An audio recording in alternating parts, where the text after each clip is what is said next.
కుటుంబాన్ని నిలబెట్టాలని సంకల్పం ఉంటే ఎలాంటి పని చిన్నది కాదని మహబూబాబాద్ జిల్లా కేంద్రానికి చెందిన ఒక యువతి నిరూపించింది. పురుషులకి పరిమితమని భావించే ఆటో డ్రైవింగ్ ను వృత్తిగా ఎంచుకొని తల్లి అక్కకు అండగా నిలిచింది బట్టు సరస్వతి. కుటుంబ బాధ్యత కోసం స్టీరింగ్ పట్టిన యువతి మహిళలకు ఆదర్శంగా నిలిచింది. కష్టాలను చూసి వెనకడుగు వేయకుండా పురుషులతో సమానంగా ఆటో నడుపుతూ తన ఆత్మవిశ్వాసాన్ని పట్టుదలను చాటుతోందామె.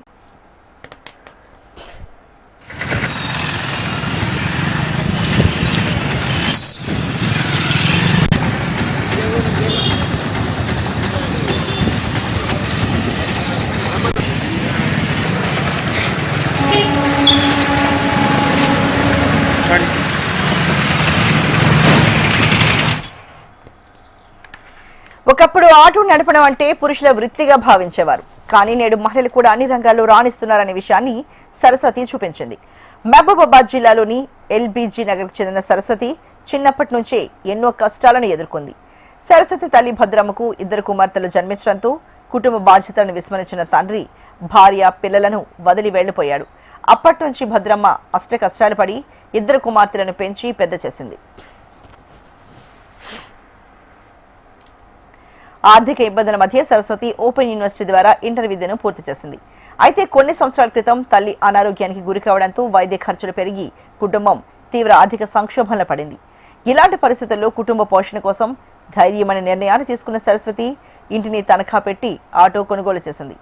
ఆటో డ్రైవింగ్ నేర్చుకుని ప్రతిరోజు రోడ్లపై ఆటో నడుపుతూ సంపాదించిన ఆదాయంతో తల్లికి చికిత్స చేపిస్తూ కుటుంబ అవసరాలు తీర్చుకుంటోంది. కుటుంబానికి పెద్ద దిక్కుగా మారి తల్లి అక్కకు అండగా నిలుస్తూ సమాజానికి ఆదర్శంగా నిలుస్తోంది సరస్వతి. నేను కడుపులో ఉన్నప్పుడే డాడీ నన్ను చిన్నప్పుడు వదిలేసిపోయిండు. మమ్మల్ని ఆడపిల్ల పుట్టినమ్మని అమ్మని బాగా కొట్టిండు. కొంచెం కొడితే చిన్న చితికిపోయింది. హాస్పిటల్లో 20,000 10,000 అట్లా ఖర్చు అవుతుంటే ఇప్పుడు అక్క ఇటు చదువుకుంటా కాలేజ్ చదువుకుంటా ఇన్ని మిషన్ తీసుకొని ఒక జాకెట్ కి 100 రూపీస్ 50 రూపీస్ వస్తుంది.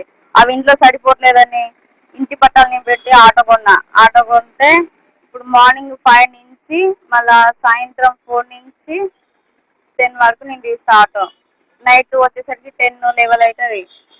ఏం ఇబ్బంది పెట్టట్లే. ఇట్లానే ఉండాలి. ఆడపిల్లలు బయటికి రావాలి. ఇంకా చాలా మంది ఇంకా వాళ్ళు కిరాయిలు ఉంటారో నాకు చెప్తారు. కిరాయిలు ఏమైనా ఉంటాయి వెళ్తుంది. కాకపోతే ఒక రోజు వెళ్ళకుంటే అట్లనే పనుకోవాలి. ఇంట్లో డబ్బులు ఖర్చులు లేవని నేను ఆటో తీస్తూనే ఇంట్లో ఖర్చులు వెళ్తుంది. ఇంటి వెళ్ళదు. ఆటో ఇంటి బట్టలు పెట్టి కొనుక్కున్నా నేను. మా పెద్దమ్మ కొడుకు నన్ను నడిపించింది ఆటో.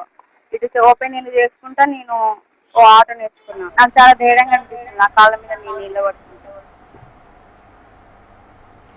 సరస్వతి చూపిన ధైర్య సాహసాలు కష్టపడే తత్వాన్ని స్థానికులు ప్రశంసిస్తున్నారు. పరిస్థితులు ఎంత క్లిష్టంగా ఉన్నా ఆత్మస్థైర్యం కృషి ఉంటే జీవితంలో ముందుకు సాగవచ్చని ఆమె జీవితం అందరికీ గొప్ప సందేశాన్ని అందిస్తోంది.